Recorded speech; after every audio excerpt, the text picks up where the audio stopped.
आदाब। मैं Mohammad Amjad Ali, prime time में आपका खैर मकदम है। नाज़रीन, हिंदुस्तान का जो बेशतर तबका है वो पिछड़ा तबका है।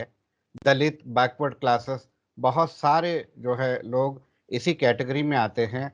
जब भी सियासी मामला गरमाता है तो बैकवर्ड क्लास को, दलितों को किस तरह से रिझाना, इस पर काम किया जाता है। अब हाल ही में एक बीजेपी के लीडर ने आंध्र प्रदेश में होने वाले इलेक्शंस में ये ऐलान किया कि अगर हमें पावर में ला लिया जाए तो 70 रुपए में या फिर 50 रुपए में शराब देंगे। सस्ती शराब कौन पीता है, आप और हम सभी जानते हैं। इसी तरह एक और हरबा यह है सियासी कि एक तबके से दूसरे तबके को लड़ाना, वरगलाना, कि आपके दुश्मन वो हैं, उनके दुश्मन आप हैं, हम सबके रखवाले हैं। इस तरह से अपने आप को पेश किया जाता है और सियासी रोटियां सेक कर इख्तिदार हासिल कर लिया जाता है। उसके बाद काम तो कुछ होता नहीं।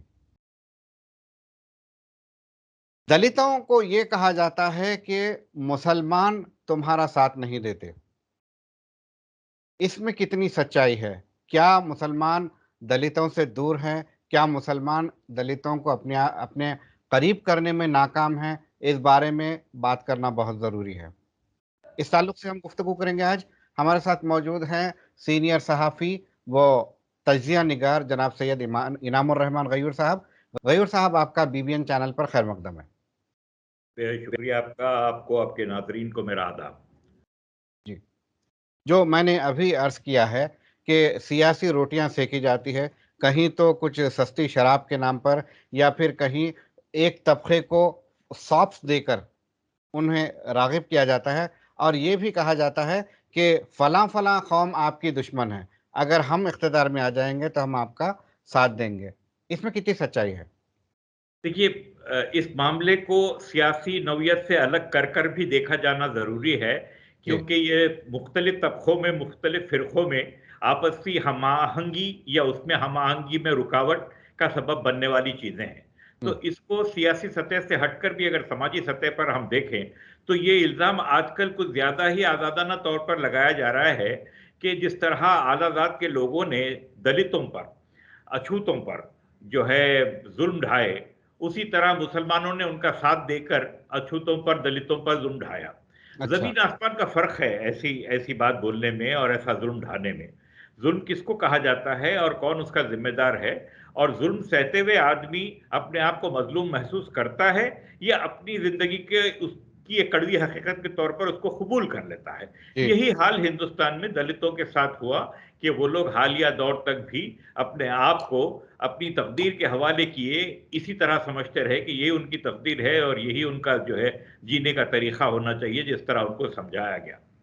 वो बात उनकी हद तक थी, हज़ारों साल से चली आ रही थी, लेकिन हालिया दौर में जो बड़े-बड़े दानिश्वर हैं, ख़ुसूसन दलित तबक़े के, उन लोगों की ये एक तरह की बाकायदा तौर पर मैं कहूँगा कि इल्ज़ाम तराशी है कि उन लोगों ने मुसलमानों को भी उसी ज़ुमरे में लाकर खड़ा कर दिया, जिस ज़ुमरे में आला ज़ात के लोग हैं, और दलितों पे ज़ुल्म ढाने के मामले में। ये इंतहाई बेबुनियाद और जो है गलत बात है।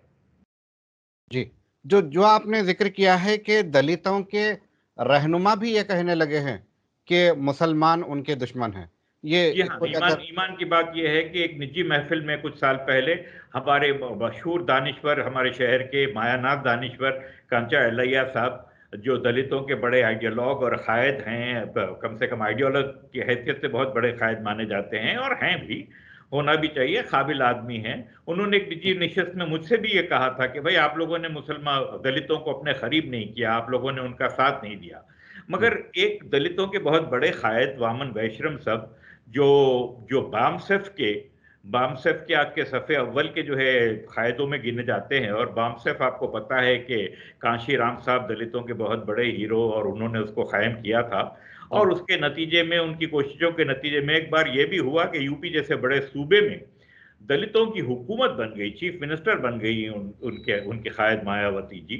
तो बहुत बड़ी सक्सेस थी वो उनकी। तो उसी बामसेफ के कायद वामन मेश्रम साहब भी ये कह रहे हैं कि मुसलमानों से अल्लाह ताला इसलिए नाराज है कि मुसलमानों ने मजलूम का साथ दिया और साथ नहीं दिया और जालिम का साथ दिया, यानी कांग्रेस को वो हुकूमत में सपोर्ट करते रहे और इसीलिए अल्लाह ताला उनसे नाराज है। तो मैं ये कहूंगा कि ये स्वीपिंग किस्म का स्टेटमेंट उनको शोभा नहीं देता, क्योंकि एक तो वैसी बात हकीकतन है नहीं।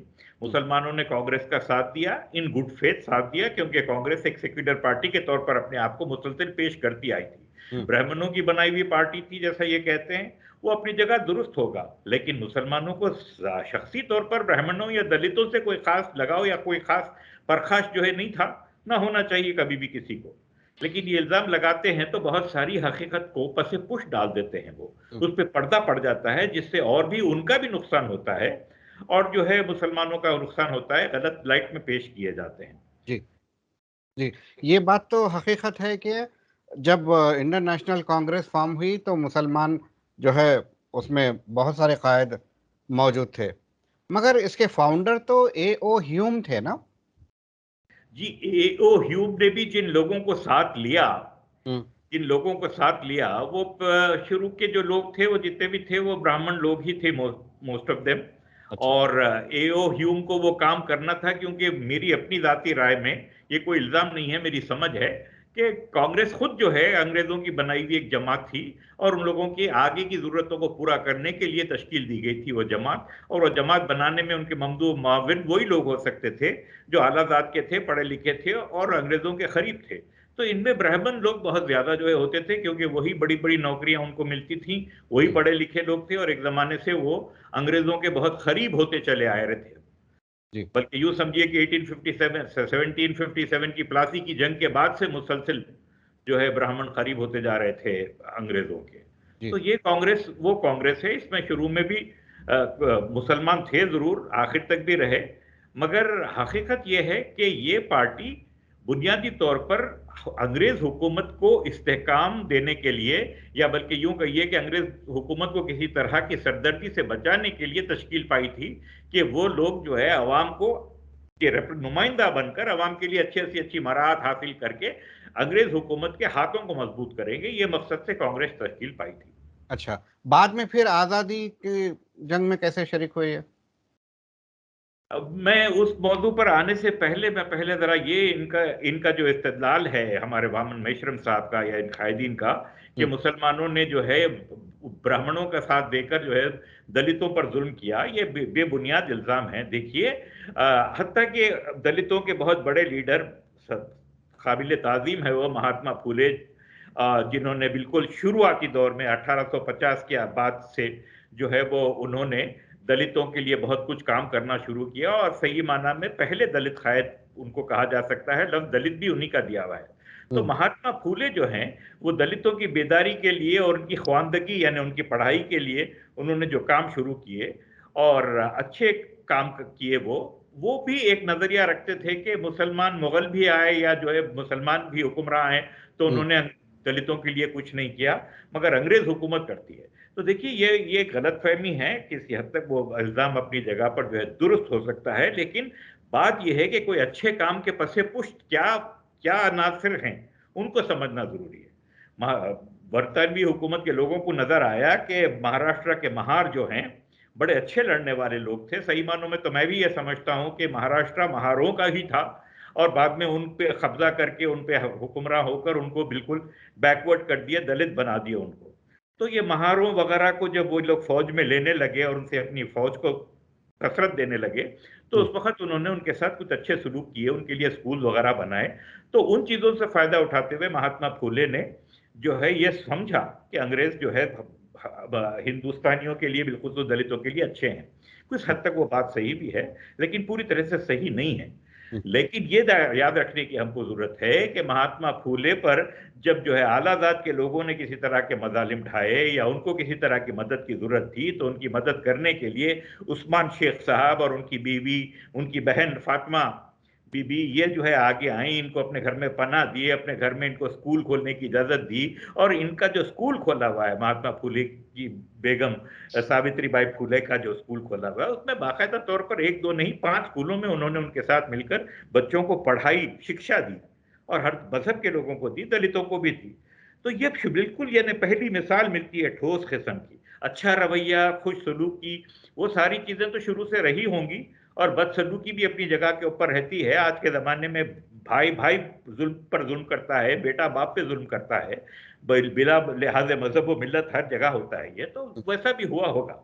लेकिन दलित को दलित कहकर, दलित को जलील कहकर, दलित को अछूत कहकर, उसको अदना करार देकर, उसको दूर रखकर उसके ऊपर मजालिम ढाए गए, ये ऐसा कभी भी नहीं हुआ।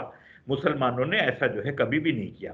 गरीब को गरीब समझा, गरीब चाहे वो गरीब मुसलमान ही क्यों ना हो, उस तरह का उनका रवैया रहा।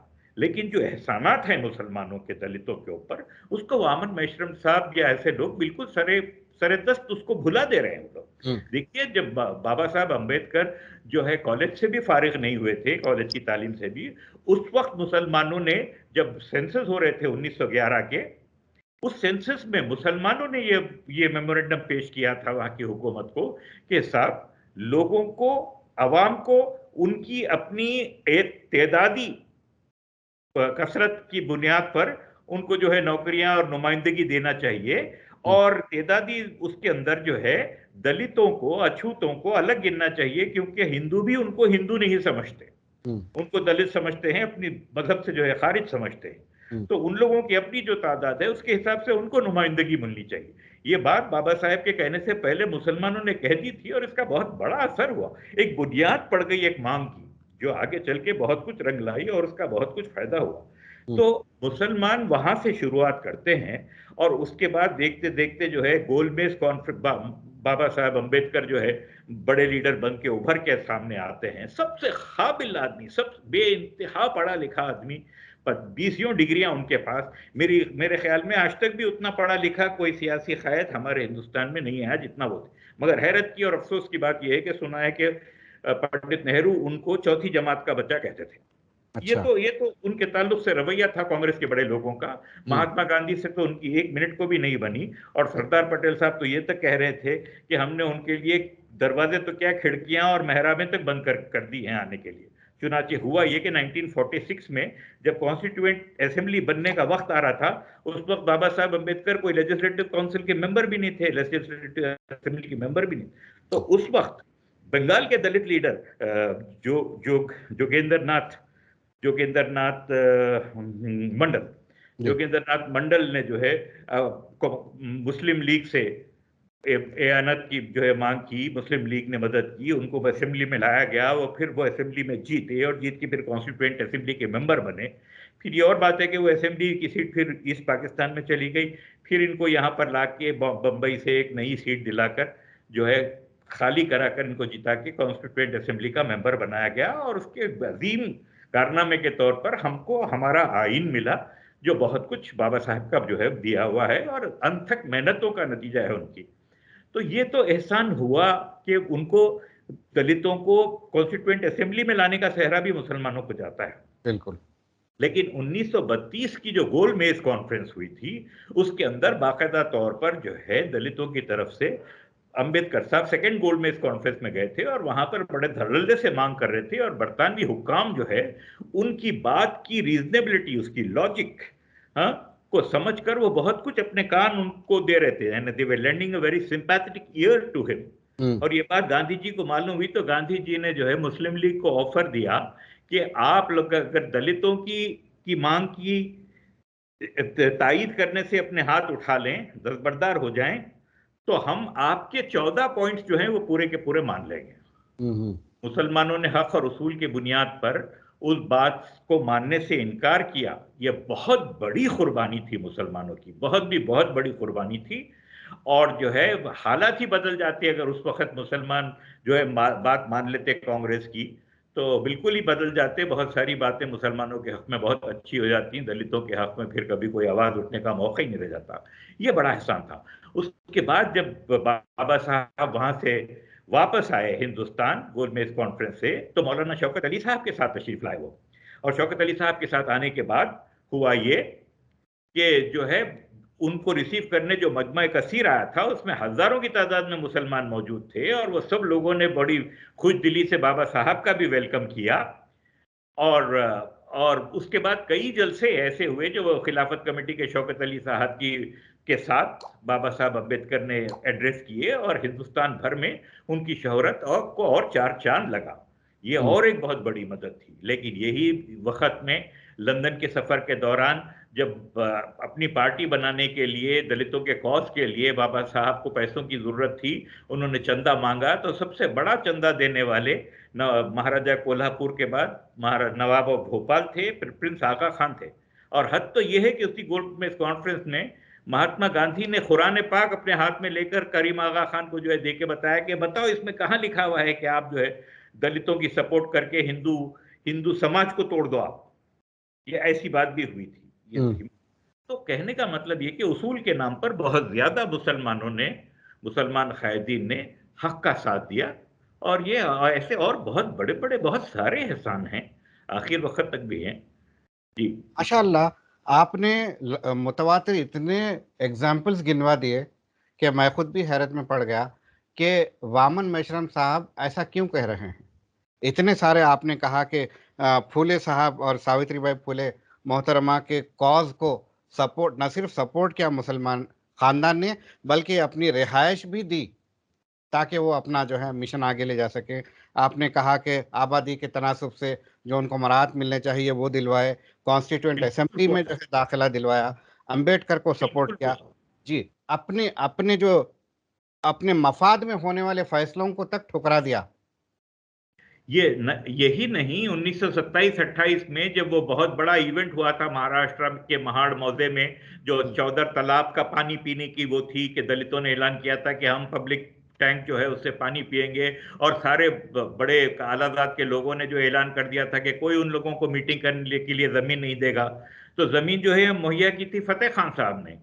और उसके बाद वहां पर कुछ लड़ाई झगड़े की भी नौबत आई, बहुत कुछ हुआ, उसमें कुछ लोग जख्मी हुए, बाबा साहब की जान को खतरा हो गया। तो उनको जब वहां से भागना पड़ा या भगा छुपा के उनको लेके जाना पड़ा, तो खादी खादी सम कोई उस्मान अली खादी साहब शायद, उन्होंने अपनी गाड़ी जो है उनको दी। तो हर हर कदम पर ऐसा हुआ कि जो है बाबा साहब और दलितों को उसूल और हक की बुनियाद पर हर जगह से जो है वो, यानी कहने का मतलब ये कि जब जब नजर आया मुसलमानों के कोई जुल्म मजलूम है तो उसकी मदद की उन लोगों ने, और बिला किसी फायदे के की। उनके कोई सियासी अगराज और मकासद नहीं थे वो। जी तो क्या मौजूदा दौर के दलित कायदीन हैं, क्या वो तारीख से नावाकिफ है या फिर इनका क्या मोटिव है इस तरह से कहने का कि मुसलमानों ने कभी दलित का साथ नहीं दिया? माफ कीजिए, मैं मौजूदा दौर के कायदीन, वो चाहे किसी भी मसलक, किसी भी मजहब, किसी भी फिरके, किसी भी जो है सियासी ख्याल के मकतब ख्याल के क्यों ना हो, मैं तो बड़ा मायूस हूँ उन लोगों से कि बाज़ वक़्त ये तजाहुल आरिफाना कहते हैं इसे, जानबूझकर अनजान बने रहना या गाफिल गफलत बरतना। तो वैसा भी जो है होता है। तो कुछ तारीख से भी वाकिफ हैं, कुछ जो है सेलेक्टिव एमनीसिया से कहते हैं कि बड़ी सोची समझी हुई भूल भी जो है बरतते हैं लोग। लेकिन बात यह है कि बड़े कायदीन आजकल जो बड़े बड़े बड़े बड़े जो नारे लगाने वाले, बड़े घन गरज वाले, वामन मेश्राम साहब की तकरीरें सुनो तो दिल दहल जाता है कि भाई क्या कमाल का बोलते हैं और क्या मर्दाना वार बोलते हैं, हिम्मत हौसले से। गजब का गरजते भी हैं, गजब का बरसते भी हैं, और बिल्कुल शेर की गवी में जाके जो है ऐसा करते हैं। ऐसे बहुत से स्पीचेस उनके जो है हैं। मगर मेरी शिकायत इन लोगों से वो भी है कि जब आप ये सुनते हैं कि फुला मध्य प्रदेश में एक आलाजात के आदमी ने अपने जूते पर थूका और दलित से ये कहा कि थूक को उनके जूते पर से चाटो, तो मैंने कभी ये नहीं पढ़ा कि जो है कोई बड़ा कायद वहां गया हो और मरण बरत पे बैठा हो, या कोई एसपी को पिटीशन दिया हो, या जो है धरना दिया हो, या भूख हड़ताल पे जो है बैठा हो। ये ऐसी चीजें अलग जगह के ऊपर खूब गरज रहती है, असल मुकाम वारदात के ऊपर कुछ खास जो है काम नजर नहीं आता। तो किसे वकील करें, किससे मुंसफी चाहें वाला हिसाब जो है समझ में ही नहीं आता। तो ऐसी बहुत बातें हैं। खुद हैदराबाद का मामला आप ले लीजिए। हैदराबाद को ये डिस्टिंक्शन हासिल है कि जो बाबा साहेब की जो वाहिद आला डिग्री है, हाँ, डी लिट की डिग्री, वो हिंदुस्तान की एक ही डिग्री है उनके पास आला तालीम की। वो डिग्री हैदराबाद उस्मानिया यूनिवर्सिटी की है। और उससे पहले दलितों के लिए स्कूल वगैरह बनाने का काम जो हैदराबाद रियासत में शुरू हुआ, वो बिल्कुल अव्वलीन दौर में शुरू हुआ जब महाराजा कोल्हापुर शुरू हुए ही थे कि ये भी जो है शुरू हो गए। यहां पर भी वैसा हुआ। तो चुनाचे ऑल इंडिया दलित सभाओं में ये हैदराबाद से भी बहुत बड़े बड़े लीडर जाते थे, बल्कि सदारत भी करते थे, जिसमें बाबा साहब अम्बेडकर की शिरकत रहती थी। तो कहने का मतलब ये कि बड़े बड़े कायद यहाँ से भी हो रहे थे, और वो कायदों की जहनी तरबियत जाहिर है कि ऐसे माहौल में हो रही थी जहाँ पर आज़ाद फिक्र की पूरी पूरी गुंजाइश उनको मुहैया की गई थी। तो ये भी चीज़ हुई। ऐसे ऐसे और बहुत से एहसान हैं जिनका गिनाना मुश्किल है। देखिए, आप जोगिंदर नाथ मंडल साहब जो है, वो बाद में पाकिस्तान असेंबली के जो है कॉन्स्टिट्यूएंट असेंबली के मेंबर बने। हाँ, जो जी। वो जो है सोहरवर्दी साहब की जो जो मिनिस्ट्री थी बंगाल की, अनडिवाइडेड बंगाल की जो मिनिस्ट्री थी, उस मिनिस्ट्री के अंदर वो मिनिस्टर बने, और एक दलित साहब मिनिस्टर बने। तो किसी तरह की बदसलूकी या उनके साथ जो है ऐसा वो रवैया रहा ही नहीं, ये कह ही नहीं सकते। अब आप अगर एक दो मिसालें, इनफरादी मिसालें देखेंगे, तो जैसे मैंने अर्ज किया, जब बेटा बाप के साथ अच्छा नहीं रहता, भाई भाई के साथ अच्छा नहीं रहता, तो कोई भी किसी के साथ अच्छा रहने की मुस्तकिल गारंटी नहीं है। मगर एक आम सोच, एक आम फहम, जहां तक उसका ताल्लुक है, मुसलमानों ने हमेशा हक का साथ दिया, और हत्तल इम्कान हक और ईमानदारी की बात की उन्होंने, जी। और तो आप कोई ऐसे दलित सियासी कायदीन लगाव के बगैर। ऐसे दलित कायदीन जो नेगेटिव प्रोपेगेंडा कर रहे हैं, उनको क्या मैसेज है आपका? मेरा उनको मैसेज ये है कि खुदा के लिए समझिए, होश के नाखून लीजिए। जो लोग आपको सपोर्ट किए, आप उनकी सपोर्ट को अगर नहीं मानते तो ना मानिए, मगर उन पे इल्जाम तराशी करके उनको और भी दूर मत ढकेलिए। आप किसका काम कर रहे हैं? आप अगर मुसलमानों को उन आईना दिखाकर उनके चेहरे के मुहासे दिखा रहे हैं, तो वो आपसे दूर होंगे या आपसे करीब होंगे?